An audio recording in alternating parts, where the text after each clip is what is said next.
네, 여러분 오늘은 일제강점기 문화에 대해서 한번 살펴보도록 하겠습니다.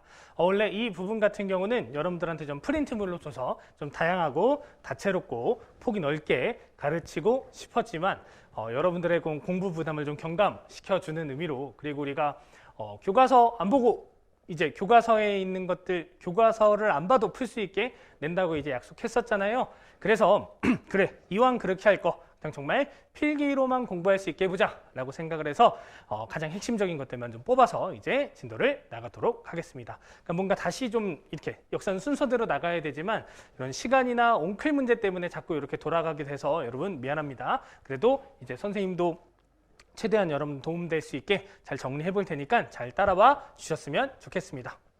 자, 일제강점기 문화 중에 이제 두 가지를 이제 뽑아서 살펴볼 겁니다. 무엇과 무엇을 살펴볼 거냐면 역사 연구 그리고 국어 연구, 이 두 가지를 살펴볼 거예요.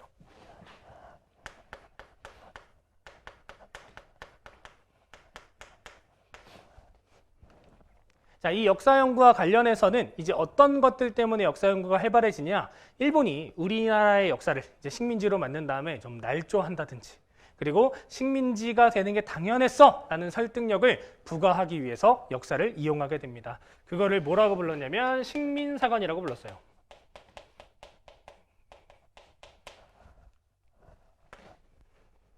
그러면 그렇게 식민사관을 열심히 연구했었던 그런 단체들이 있겠죠.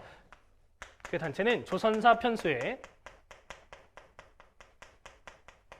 라던가 청구학회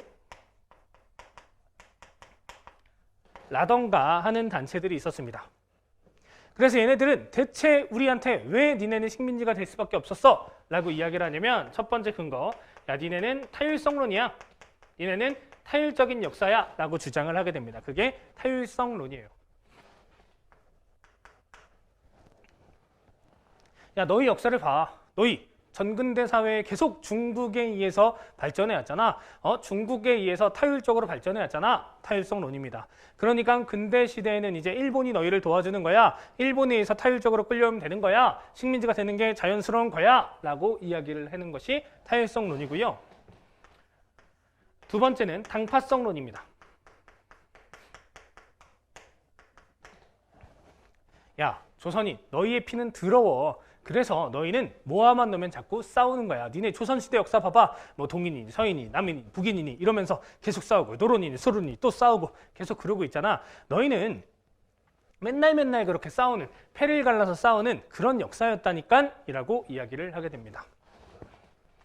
그리고 세 번째는 정체성론.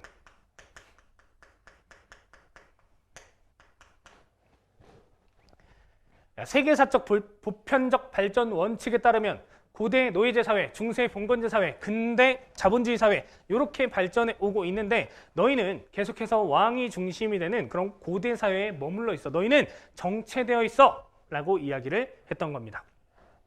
이것이 식민사관의 내용들이에요. 그리고 사실 이 내용뿐만 아니라 다른 내용들도 좀 있어요. 우리가 예전에 배웠었던 내선일체라든가 일선동조라든가 뭐 이런 내용들 있죠. 그런 것들도 식민사관의 바탕을 두고 있습니다.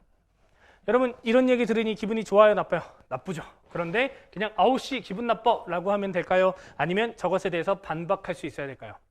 반박할 수 있어야 되겠죠. 그래서 역사 연구가 이루어지게 됩니다.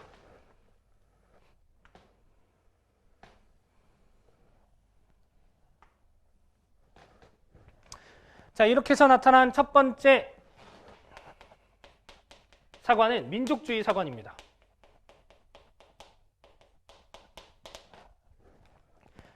민족주의 사관에서는 무엇을 강조하냐면, 야 그래 우리가 물질적으로 봤을 때 조금 부족한 부분이 있었을지도 몰라. 하지만 우리는 굉장히 발전해 왔는 걸. 바로 우리는 다른 민족보다 훨씬 더 뛰어난 것들이 있어. My soul, my feeling 이런 거야 라고 이야기를 하게 됩니다. 대표적인 사람은 누가 있냐면 신채호. 우리는 우리 민족 고유의 난가 사상을 발전시켜 왔다 라고 이야기를 하고요. 그리고 박은식.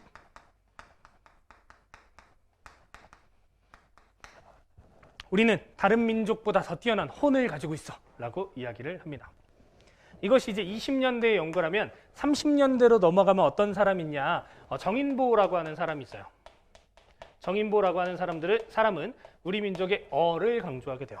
그래서 이런 것들을 강조했구나라고 보면 되고요. 그리고 두 번째로 우리가 살펴볼 사관은 어떤 사관이냐면 실증주의 사학입니다.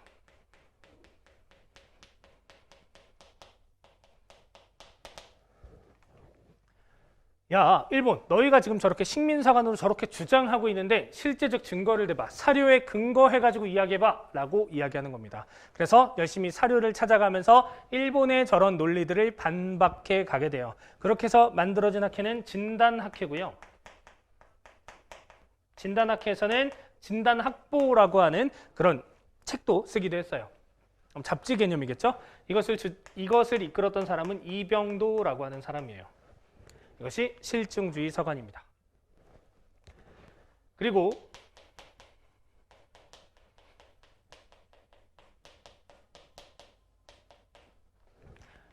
사회경제사학이 있어요. 여러분 미안합니다. 여기 사관이 아니고 사학이에요. 민족주의 사학, 실증주의 사학, 사회경제사학입니다.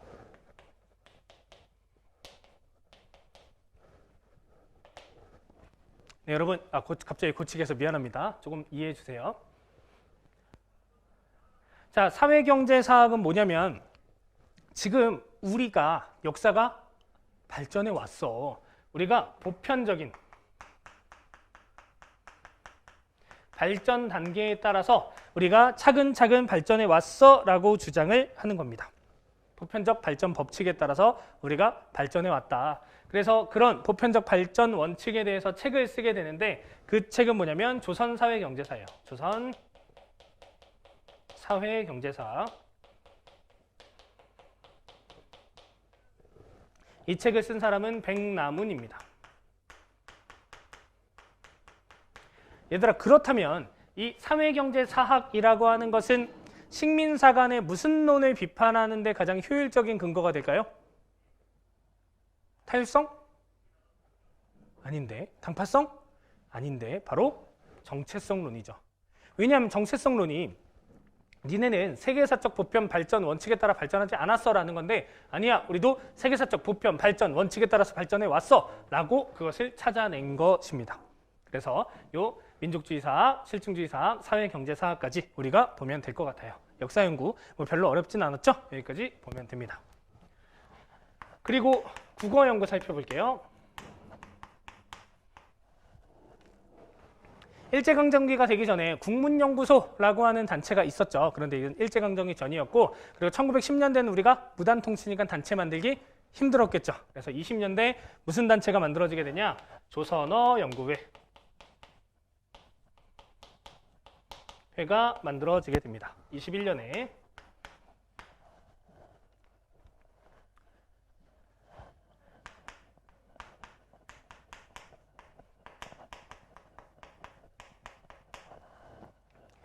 조선어연구회는 한글이라고 하는 잡지를 창간하게 되고요. 그러니까 처음 펼쳐내는 게 창간이죠. 이렇게 하게 되고, 그리고 우리 한글날에 전신이 되는 날이 이때 만들어지게 돼요. 이때는 한글날이라고 부르지 않고 뭐라고 불렀냐면 각야날이라고 불렀습니다. 각야날. 이것이 이제 각야날 제정. 이것이 조선어연구회예요.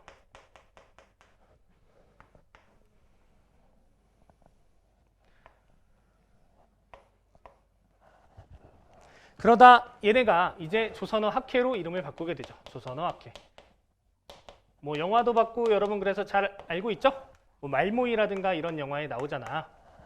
그래서 조선어학회 같은 경우는 한글이라고 하는 잡지를 계속 펴내게 됩니다. 간행을 계속 해나가요. 그리고 한글 맞춤법 통일안.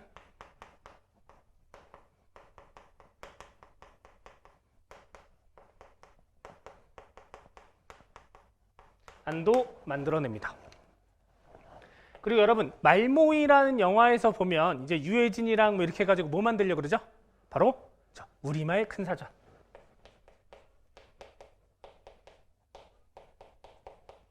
사전을 편찬했어 못했어? 일제방해로 하지 못했죠. 편찬 시도를 하지만 이제 편찬은 나중에 우리가 해방되고 나서 한글화폐에서 이루어지게 됩니다. 자, 그런데 조선화폐 같은 경우는요.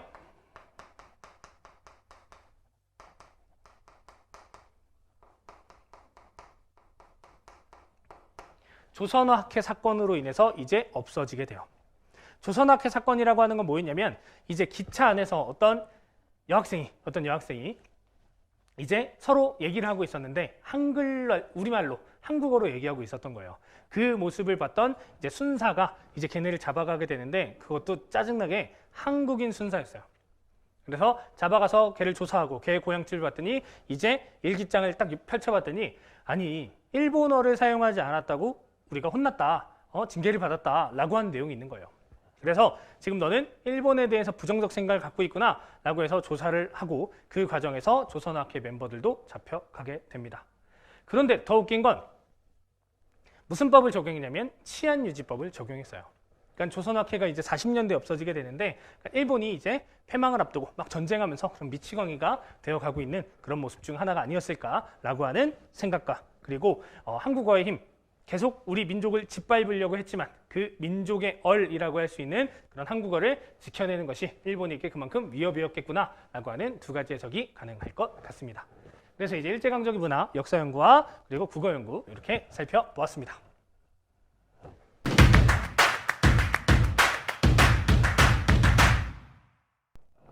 네, 우리가 수능에 잘 나오는 주제 중에 그래도 뭐 시간상이라든가 이렇게 패스해 왔었던 주제가 몇 개 있거든요. 이제 그 중에 대표적인 게 바로 6.25 전쟁입니다. 그래서 6.25 전쟁에 대해서 우리가 한번 살펴보도록 할게요. 우선 6.25 전쟁의 배경은요. 전쟁 준비 누가 하고 있었어? 북한이 하고 있었죠. 그래서 북한이 중국과 소련으로부터 지원 약속을 받게 돼요.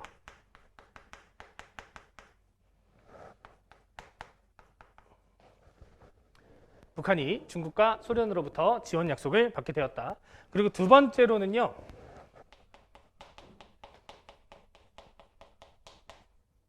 미 국무장관이었던 애치슨이요. 애치슨 라인이라는 걸 긋게 됩니다. 애치슨 라인.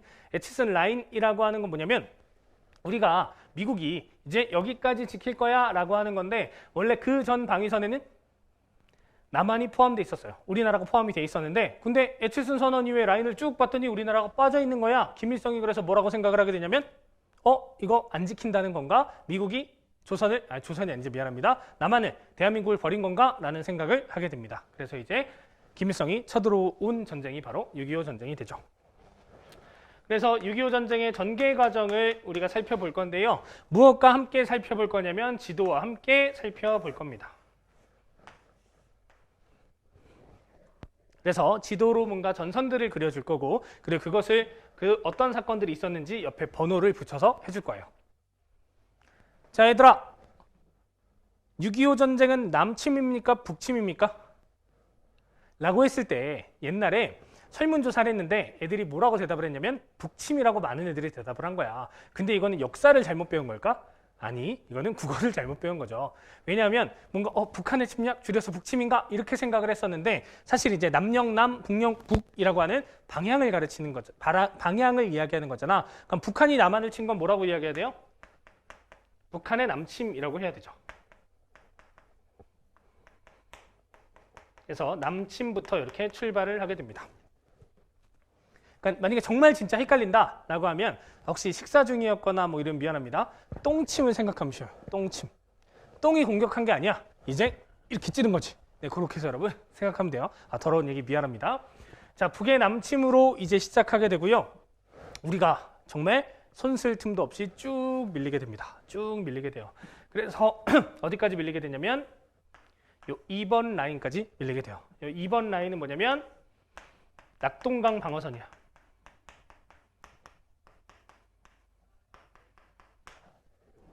이래서 이제 우리나라가 완전 점령을 당하느냐 하는 그런 상황에 이제 누가 들어오게 되냐면 유엔군이 들어오게 되죠. 그리고 나서 쭉 올라가서 어디를? 인천의 상륙작전을 결행하게 되는 거죠. 3번 인천 상륙작전.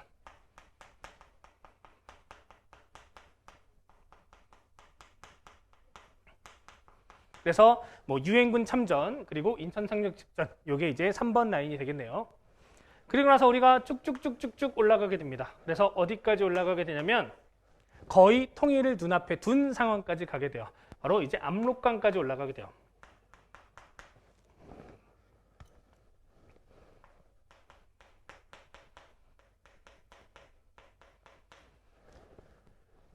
그런데 그때 누가? 바로 중공군이 개입하게 됩니다.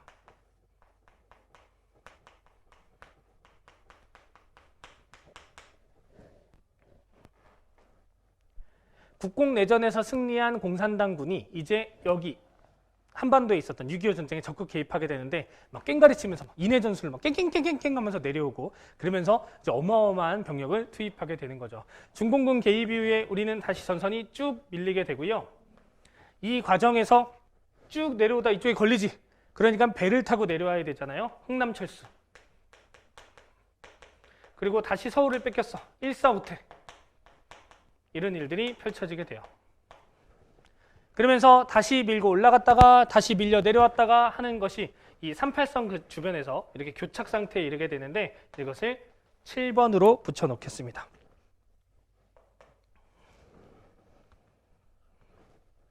그래서 38선 주변에서 교착 상태. 이러면서 이제 휴전에 대한 얘기가 계속 막 나오고 있었거든요. 그런데 휴전을 반대했었던 사람이 있었습니다. 바로 대통령이었어요. 대통령 누구야? 이승만이죠. 이승만이 반공포로를 석방해요.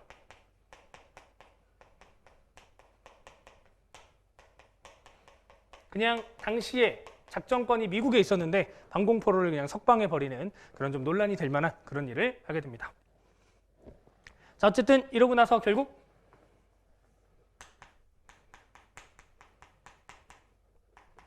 휴전협정이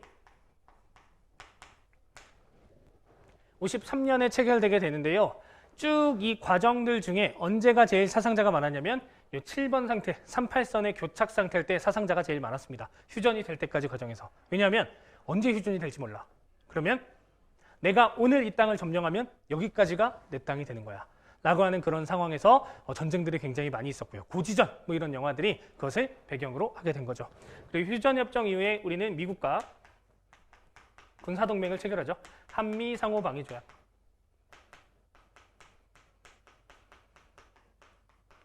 을 체결하게 되면서 이제 미군이 우리나라에 완전 주둔하는 그런 모습도 나타나게 됩니다. 그래서 6.25 전쟁과 관련해서 이런 전개 과정들 중심으로 여러분들이 살펴보시면 될 것 같고요. 사실 6.25 전쟁은 여러분들하고 뭔가 이야기거리라고 말해도 될지 모르겠지만 어쨌든 이야기거리나 같이 생각해 볼 거나 이런 것들이 굉장히 많은 그런 전쟁이지만 어쨌든 시험을 대비하기 위해서는 저런 배경과 이런 전개 과정들 중심으로 여러분들이 살펴보시면 될 것 같습니다. 네, 여러분 수고하셨습니다.